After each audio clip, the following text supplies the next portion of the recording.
All right, tens of thousands of people could be displaced in Ukraine after the destruction of a dam. This happened near Crimea.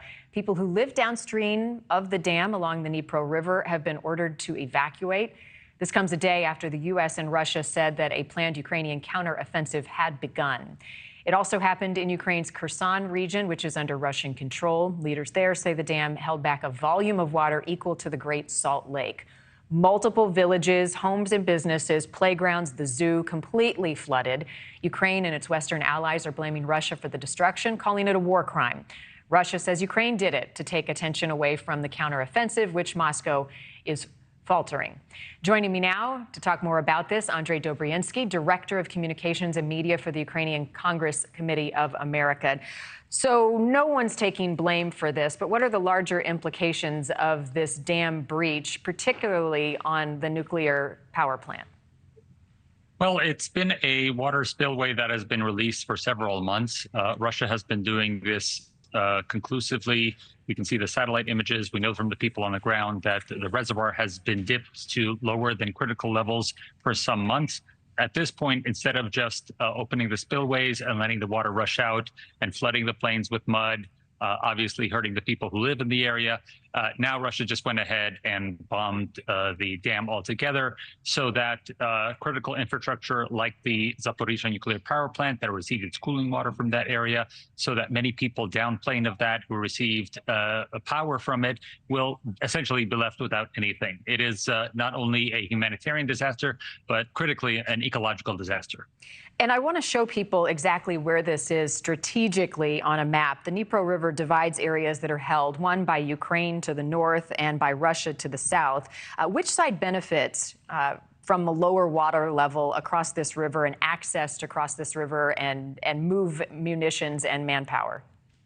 Well, for one part, like I mentioned, since the occupation of that territory by Russia earlier last year, we've had Russia open the spillways to lower that water level. What Ukraine had to do to keep that water level above critical was pump more water from elsewhere up the river into that reservoir. So that was a burden on the Ukrainian resources, trying to make sure that that kept happening.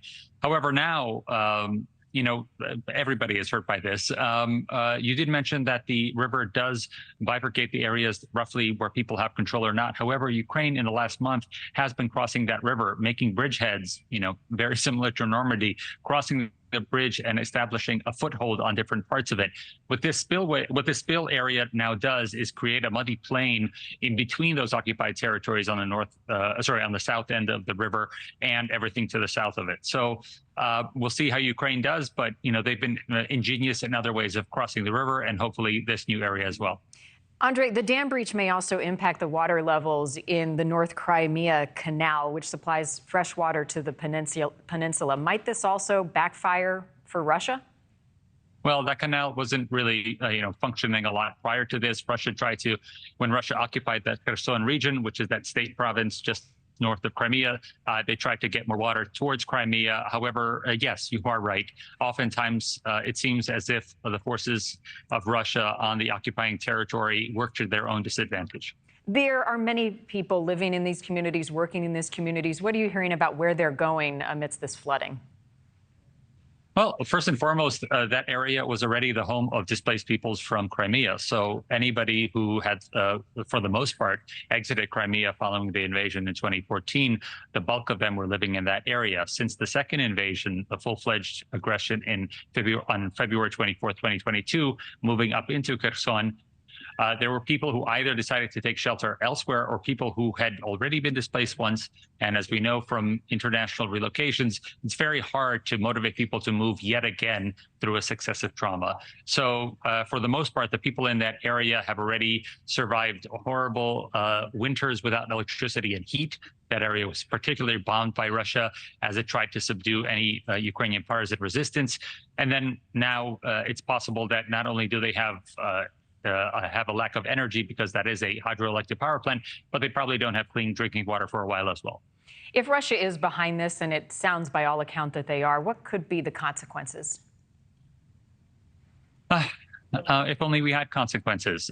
We're still waiting, 9 years after the fact for MH17 to be, educated and those 298 innocent souls to have justice for them. Thank you for watching. Go to newsnationnow.com to find NewsNation on your television provider. And don't forget to click the red subscribe button below to get more of NewsNation's fact-driven, unbiased coverage.